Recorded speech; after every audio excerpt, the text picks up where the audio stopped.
我在矿洞遇到了一只稀有暗影，万万没有想到它会像潜影背一样发射一枚跟踪弹。只是它这个弹不一般，它不会给我们漂浮效果，它会让我们自身着火。由于我下来的过于匆忙，我居然没有带武器，兄弟们。于是很快啊，我返回家中拿出武器。好家伙，我这一看武器呢，完了，BBQ 了，完了，我的我操，这啥呀这是啊？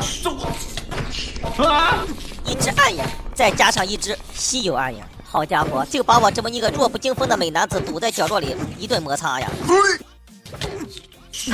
之前我就说过，有的人死了，但他还活着；有的人活着，但他已经死了。面对这种突发情况，技术一哥丝毫不慌，终于是依靠我的聪明才智，将暗影和稀有暗影引入矿洞。这一波声东击西，该说不说，怎么样，兄弟们？先把矿洞给他堵上啊！没想到爬上来一只蠹虫，那这只蠹虫的话就非常好解决了嘛。虽然我也在他的死缠烂打之下 over 了好几回。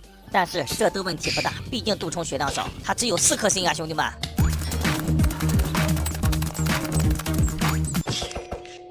装备还没捡回来，看来以后在家里备一把武器是多么的重要。虽然这俩家伙看上去跟幽灵一样，其实他们并不会飞。我采用了一种修头打法，我说我在这里最少翻车了20次，可能你们不信，但是呢，技术一哥确实做到了。稀有暗影嗝屁了，他释放出来的蠹虫居然还在，能放蠹虫，能放漂浮炸弹，对付我这么一个手无寸铁的人，这样好吗？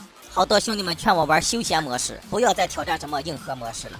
我这一听，好家伙呀，那能行吗，兄弟们？真梦魇模式玩不了，咱玩个硬核模式，咱还玩不了吗？虽然说我被怪物打成狗，但是问题大吗？对我来说一点都不大，干就完了。你看这蠹虫也解决了，这不就好起来了吗？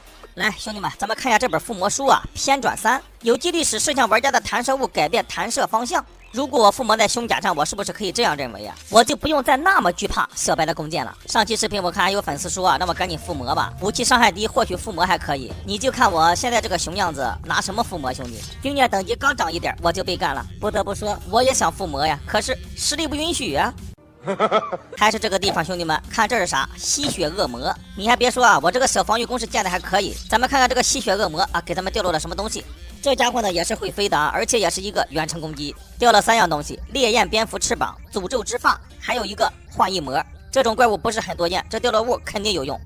这在矿洞一墨迹呢，就墨迹了好几天，食物也被我干没了啊！再把这点干草块给它收一下。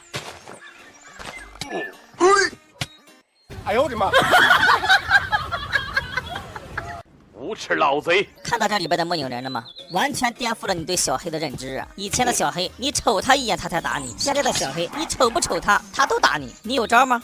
你打得过他吗？而且打完你以后呢，还在你的耳边说一堆鸟语。反正我是不服，我必须得干他。你还别说啊，这一架打得还挺好。小黑一个扫堂腿把我打入水中，末影人怕水的特性还是没有改的，于是呢，他就消失的无影无踪了。然后紧接着我这刚捡起装备，兄弟们看前边是个啥？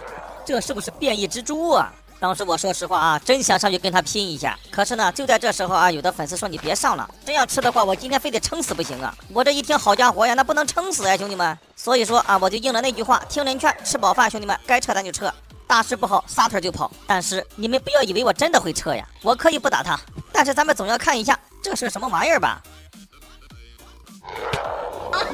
这就尴尬了，攻击距离这么长吗？我活得实在是太卑微了，在这个生存里我谁都打不过。行了啊，现在咱们64个面包凑齐了，然后啊完成了一个任务。还记得你吃过多少面包吗？哎，你还别说，兄弟们，这个奖励还不错啊，吸血手套。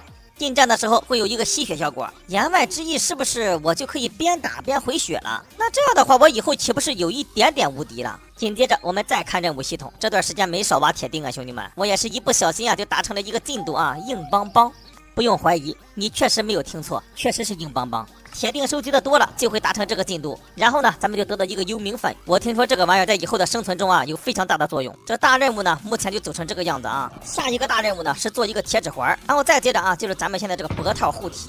铁指环怎么做？其实还是非常简单的，4个铁钉，4个铁钉。看看这次咱们又能得到一个啥？随机奖励。我这一点不要紧啊，得到了一个奇异之冠。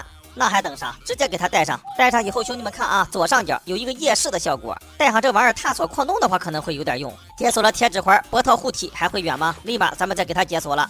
这次的任务奖励啊，应该是一个圣杯吧？这是花费我们的经验，用它来给咱们增加属性。现在呢，我先不搞它啊，咱们以后再说。很快啊，天就亮了。说实话，还是对这个刷外塔念念不忘。来之前呢，我也是做了一把弓。我去，坏了，小僵尸兄弟们！这种情况下，咱们必须躲一下。对付这种小僵尸也非常简单啊，原地直接打起2个高，这都能爆炸。一次一次又一次，一天翻车很多次。该说不说，在贝爷生存中我也没受过这气呀，兄弟们！好家伙，装备还没捡回来，你们看我又遇到了啥？盔甲僵尸。好在这个家伙行走比较缓慢，等我捡起装备，现在与他来干。这个家伙呢，技术一般，兄弟们，跟正常的僵尸啊没啥区别，除了拿了把宝剑，穿了个盔甲啊，就没有别的了。在我的刀光剑影之下啊，他还没有坚持1个小时，仅仅坚持了59分59秒。不得不说，你这个弟弟啊，是真不经打。今天说啥，我得把少白龙的宝贝给他拿了，兄弟们！干掉这个僵尸，得到一个破头盔，强化锁链头盔。我都脖套护体了，我能看上这个头盔？最后呢，终于是经过我的一番改造啊，这箱子就打开了。来吧，兄弟们，看看这个宝箱里都有啥？一些铁锭啊，加一些莫名其妙的装备。幸运马蹄儿，这干啥用的呀？现在感觉这些东西对我来说用处都不是很大呀，不是很大，我也得给他拿回去。弓箭手马甲，幸运长矛，可以给我带来好运。古风之典这本书可能有点用，兄弟们啊，它可以对附近的生物啊造成5秒的漂浮效果。当然了，最大数量是5只，我感觉这是一本逃跑神器。还有刚才那把长矛，我看着也挺好，用它来击败敌人的话，可以掉落更多的战利品。另一个宝箱的话就差点意思了，不过呢，这把10运的铁镐可能还对我有点用。还有一把蝴蝶弩，可以攻击2个生物，而且还有高射速。再看这个凋零胸甲，它居然可以震慑穿戴者的敌人，我是不是可以理解为僵尸看了都害怕呀？兄弟们，就这2个箱子，你们说值不值啊？或者是你们觉得哪个装备好啊？啥也别说了，我得回家研究一下。那么本期视频呢就到这里了，咱们下期不见不散。